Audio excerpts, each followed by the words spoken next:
देखिए बेटा, A and B दो पार्टनर्स हैं, इनकी कैपिटल्स ऑन 31 मार्च 2019 है 1,00,000 रुपए और 80,000 रुपए। एक बात पास्ट एडजस्टमेंट्स के केस में मैं आपको बता दूं, पहले आप ये समझ लेना जो आपको कैपिटल्स दी हैं वो कैपिटल एट द बिगिनिंग दी है या capital at the and the है। और अगर आपको कहीं से भी ऐसी आशंका होती है ये कैपिटल एट द एंड है तो पहले कैपिटल एट द बिगिनिंग निकाल लेना, क्योंकि इंटरेस्ट ऑन कैपिटल हमेशा कैपिटल एट द बिगिनिंग पे कैलकुलेट होता है, कैपिटल एट द एंड पे कैलकुलेट नहीं होता। आपको कैसे पता चलेगा कि ये कैपिटल एट द एंड है? पहला, सबसे पहला जो निशानी होगी वो होंगी डेट्स। बेटा 4 डेट्स हैं, 1 जनवरी 1 अप्रैल, 1 जनवरी 1 अप्रैल बिगिनिंग की डेट्स लगती, 31 दिसंबर 31 मार्च, ये कौन सी डेट्स हैं?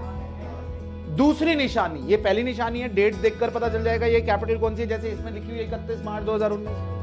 और दूसरी निशानी है वो आपको बोलेगा इन अराइविंग एट दीज फिगर्स, यानी कि ये कैपिटल्स तक पहुंचने के लिए हम क्या क्या कर चुके हैं, हम प्रॉफिट्स बांट चुके हैं, हम ड्राइंग्स ले चुके हैं, तो ये काम हम कर चुके हैं, तो हमें उसका रिवर्स करना पड़ेगा। रिवर्स कैसे करेंगे? हम सबसे पहले calculation of capital at beginning, कैसे कैलकुलेट करेंगे? Capital at end, A B कितनी है बेटा? 1,00,000 और 80,000। फिर इसमें हम ऐड करेंगे क्या बेटा? ड्राइंग्स, जो नॉर्मली आप माइनस करते हैं वो आप क्या करेंगे? प्लस। तो ड्राइंग्स प्लस करेंगे, ड्राइंग्स हैं इनकी 5,000 और 4,000, तो 5,000 प्लस 4,000 माइनस, माइनस करेंगे प्रॉफिट्स जो हम बांट चुके हैं। हम प्रॉफिट्स भी बांट चुके हैं, लेकिन प्रॉफिट्स कैसे बांटे हैं? प्रॉफिट्स वर डिवाइडेड इक्वली, तो 36,000 रुपए, 18,000 और 18,000, ये माइनस होगा, इनसे हमारे पास आ जाएगा capital at beginning, 1,00,000 plus 5,000 minus 18,000, 87,000 और 84 माइनस 18, ये कितना हो गया बेटा? 86,000। Is that okay? 66, सॉरी 66,000 आपका कैपिटल एट द बिगिनिंग आ गया। अब क्या निकाल लें? आईओसी निकाल के रख लेते हैं। आईओसी एट द रेट 10%, 87,000 का 8,700 और 6,600 निकाल के रख लिया। अब हमको क्या करना है? हमको एक एडजस्टमेंट टेबल बनाना है। एडजस्टमेंट टेबल बनाने का रूल जो है वो ध्यान दें बेटा।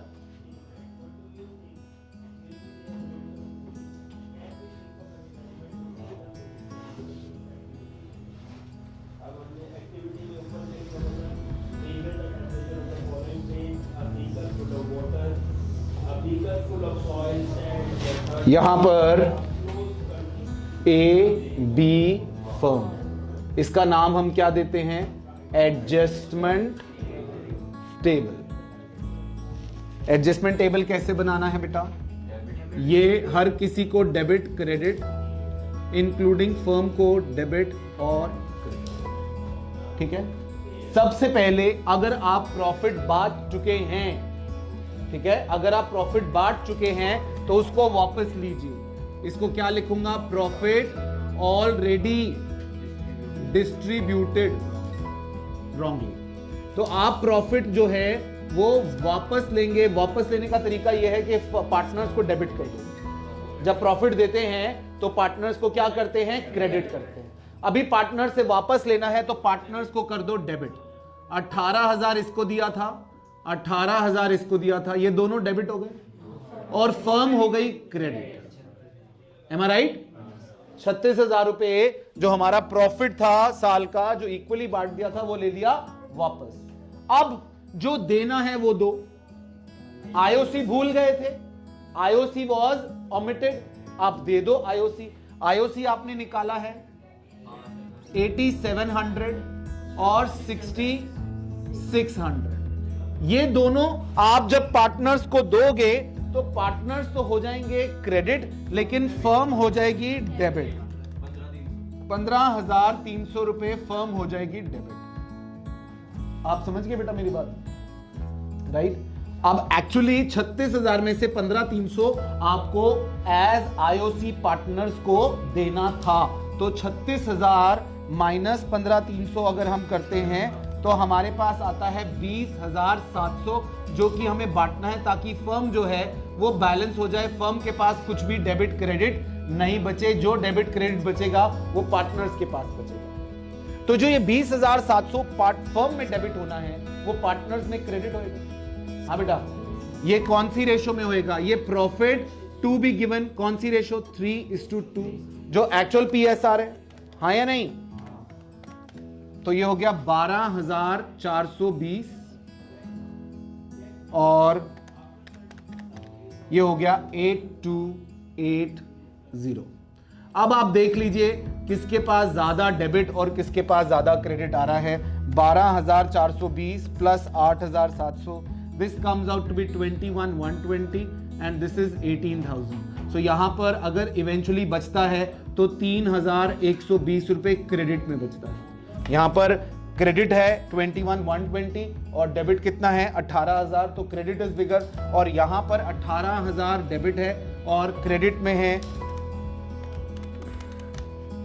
14,880, तो 14,880 ये हमारे पास 3,120 यहां पर बचता है डेबिट में।